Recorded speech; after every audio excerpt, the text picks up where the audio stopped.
The first time my boss called me replaceable, I was standing in a conference room with a presentation on the screen behind me and 23 people watching my face. He did not whisper it either. He said it calmly, almost casually, as if he were commenting on the weather. You have to understand, Claire, nobody is irreplaceable. We can always find someone else to do a job. Then he introduced his nephew as the person who would be taking over the account I had spent 6 years building.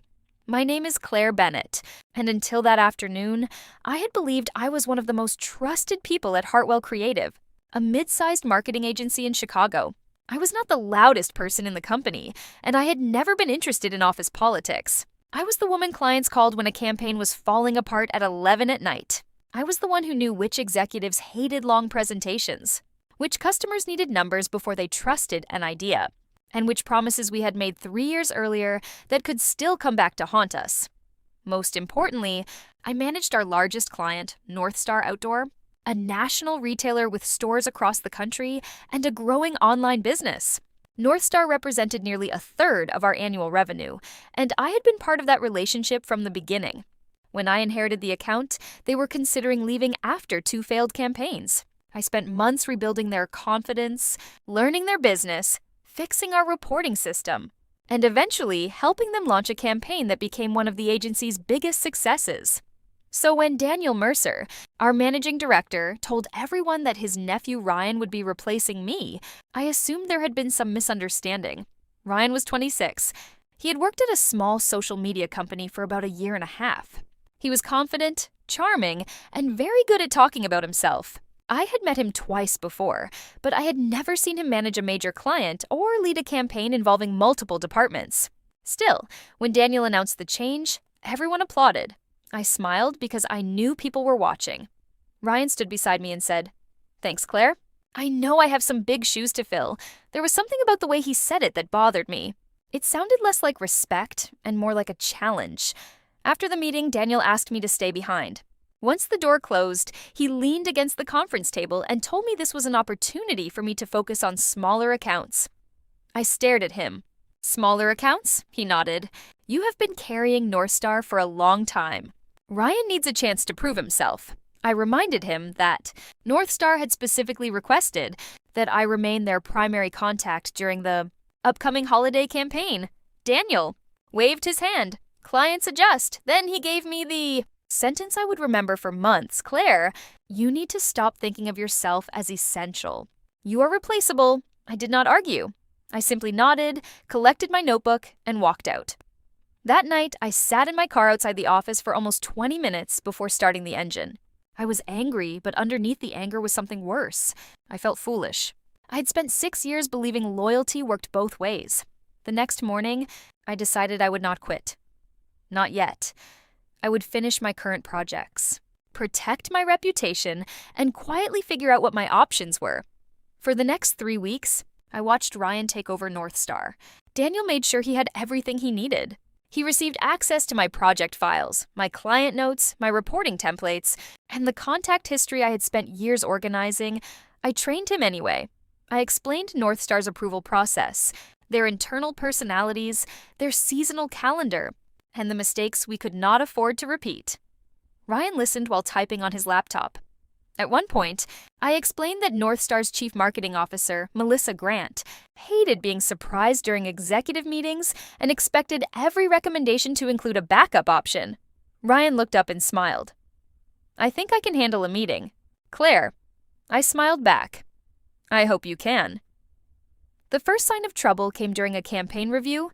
North Star had approved a major holiday launch, but one of their regional directors suddenly objected to part of the strategy. Ryan insisted we should push forward because changing the plan would create delays.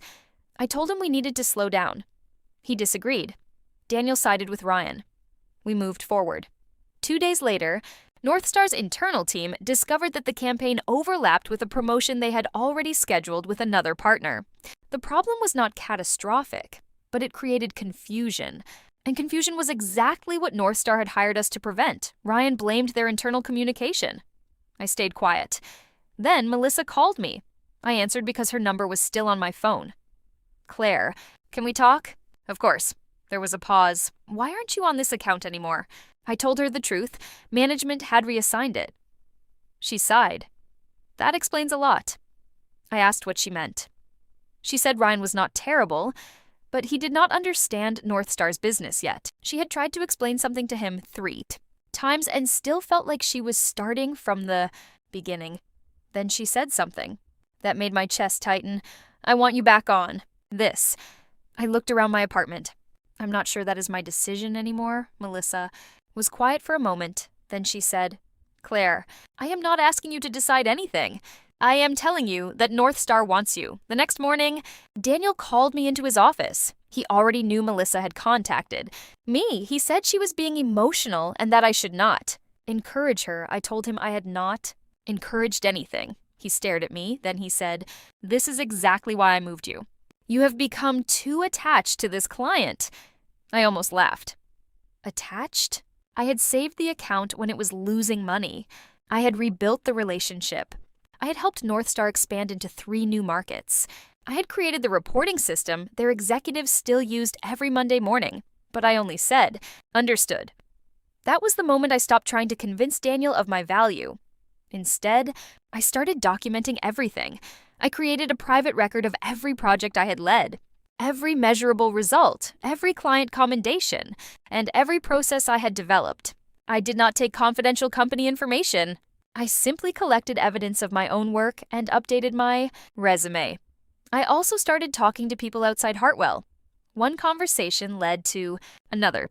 A former colleague introduced me to a growing retail technology company called Meridian Commerce.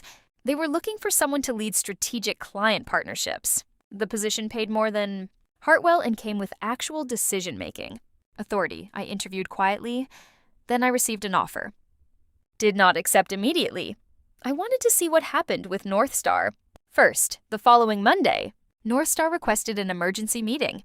Daniel scheduled it for Friday. He assigned Ryan to lead. I was not invited. That seemed strange, because the issue involved a campaign strategy I had originally developed. Then, Thursday evening, Melissa called me directly.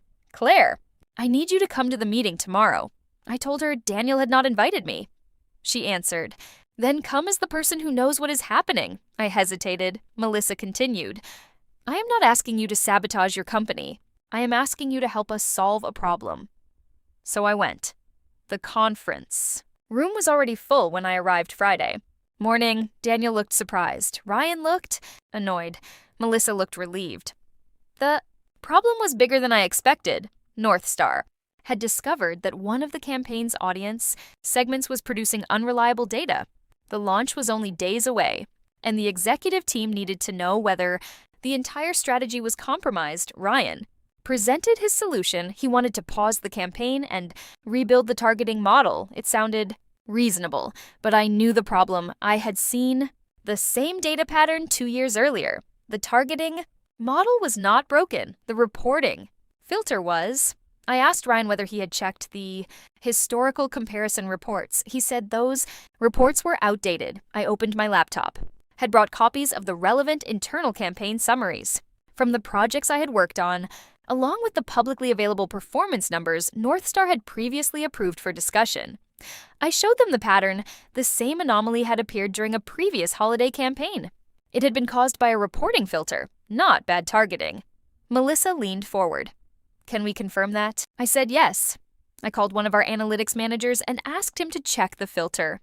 20 minutes later, he called back. The filter was wrong. Ryan had been preparing to shut down a campaign that did not need to be shut down. The room went silent. Daniel thanked everyone and ended the meeting.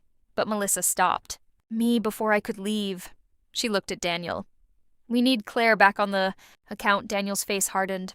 Melissa continued, not as a consultant, not as backup.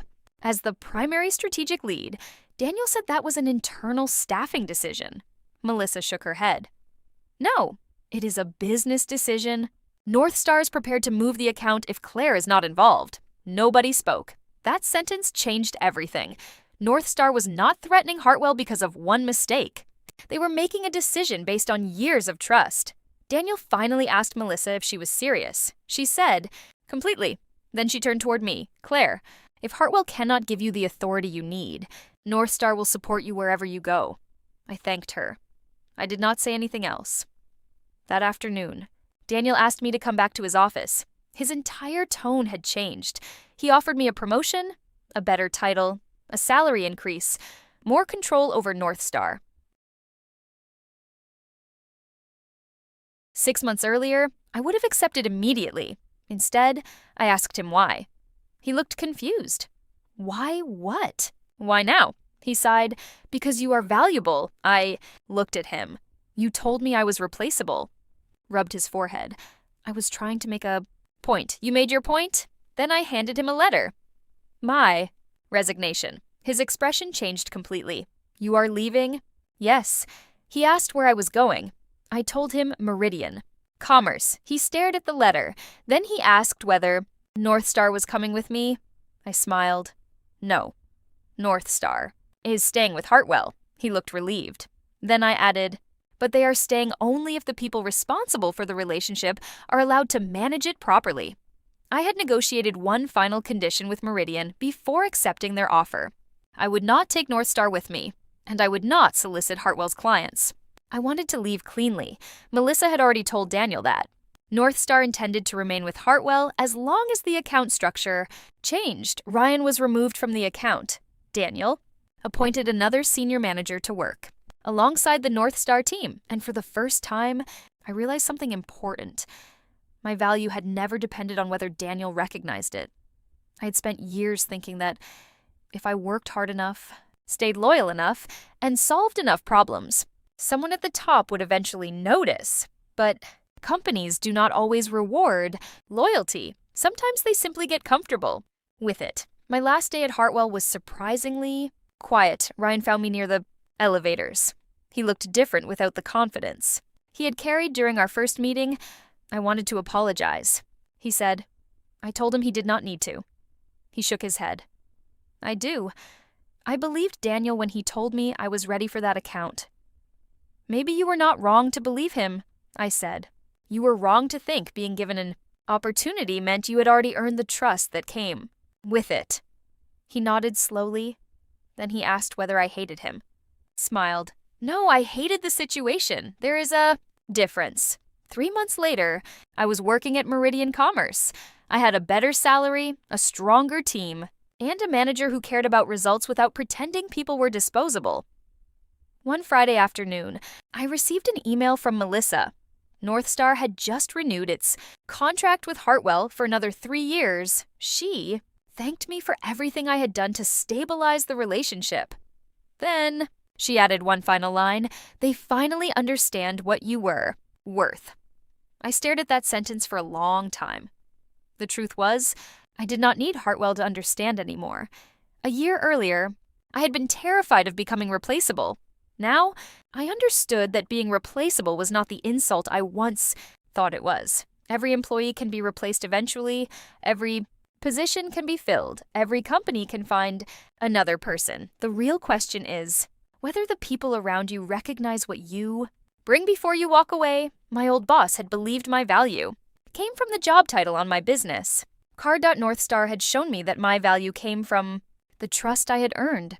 And when I finally left, I did not take revenge. I simply stopped working somewhere that needed to be reminded why I mattered. That turned out to be much more powerful.